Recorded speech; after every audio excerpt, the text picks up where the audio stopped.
है। जब आप कोई क्रिया का आश्रय लिए हैं, किसी व्यक्ति का आश्रय लिए, अगर आश्रय न ले तो ऐसे उठेगा और शांत हो जाएगा। जो विषय आपको बहुत परेशान किए हैं, आप जानबूझ करके खुद अपना नाश कर रहे हैं। दो बातें तत्काल हमको परास्त करती हैं।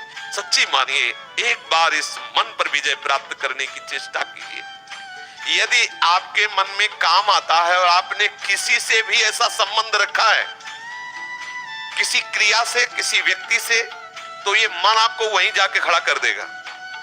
मन जाके वही आपसे क्रिया कराने लगेगा। इसको सहारा मत देना, ये उड़ेगा, उड़ के फिर आपके अधीन हो जाएगा।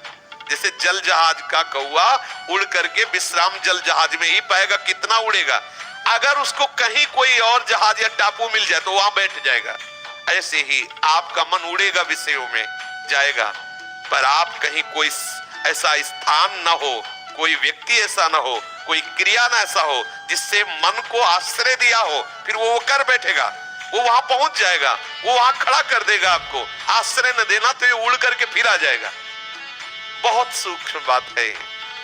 आप देख लीजिए, काम तभी आपको प्रबल वेग से परास्त करता है जब आप कोई क्रिया का आश्रय लिए हैं, किसी व्यक्ति का आश्रय लिए। अगर आश्रय न ले तो ऐसे उठेगा और शांत हो जाएगा। ये अनुभूत विषय है। उठेगा और शांत हो जाए, धीरे धीरे धीरे स्फुरणा फिर शांत हो जाएगा।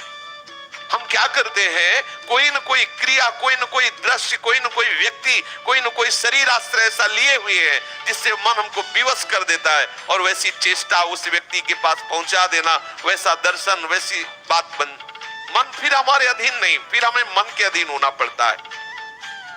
स्वयं मन निर्विकार और शांत हो जाएगा, केवल तुम किसी क्रिया का आश्रय मत देना। यही गलती होती है, यहीं से हम भगवत प्राप्ति के मार्ग को बाधित किए बैठे हैं। देख लीजिए, यही हम बाधित किए हुए बैठे हैं। बिल्कुल सावधान हो जाइए। ये छोटी मोटी क्रियाएं करके अपने मन को आप जो विश्राम देने की बात सोच रहे, कदापि नहीं हो सकता। जब मन में वेग आता है तो ऐसा लगता है हम ऐसी क्रिया कर लें, ऐसी चेष्टा कर लें तो मन शांत हो जाएगा, फिर भजन करेंगे। बहुत बड़ी चूक है, वो आपको नष्ट कर रहा है, आप जान नहीं पा रहे हैं। मन के दो कार्य हैं, एक है विषय का अवलंबन और दूसरा है विषय का चिंतन। ये किसी न किसी विषय का सहारा ढूंढता है। आप देख लेना, हमारे भ्रष्ट होने का कारण हमारा कोई न कोई सहारा है किसी भी विषय में। आप देख लीजिए, जो विषय आपको बहुत परेशान किए हैं, आप जानबूझ करके खुद अपना नाश कर रहे हैं। इसमें किसी का तर्क काम नहीं करेगा, क्योंकि उसी मार्ग में चले हुए हैं।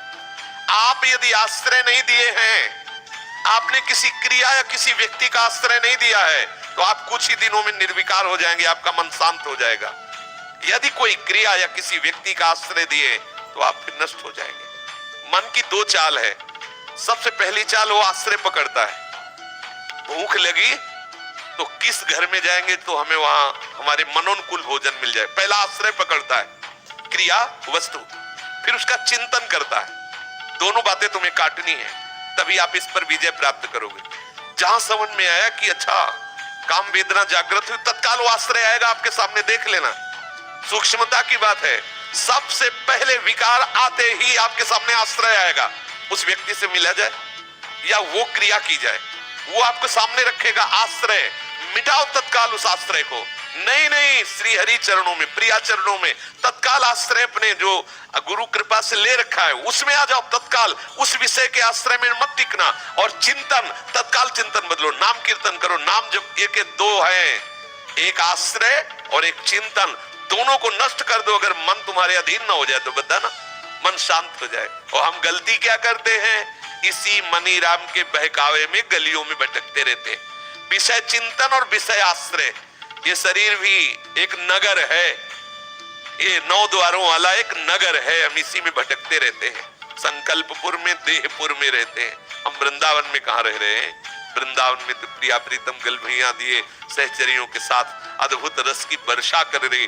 हम संकल्पपुर में रहते हैं, देहपुर में रहते हैं, इसी में विचरण करते। पकड़ो, अगर विषय का नाश करके सच्चिदानंद रस में स्थित होना है तो जो ही कोई विषय आएगा तो सबसे पहले वो आश्रय प्रकट करेगा। आश्रय नहीं है तो आप विकल नहीं हो सकते। आश्रय नहीं है तो आप इतने घबराहट से युक्त नहीं हो सकते।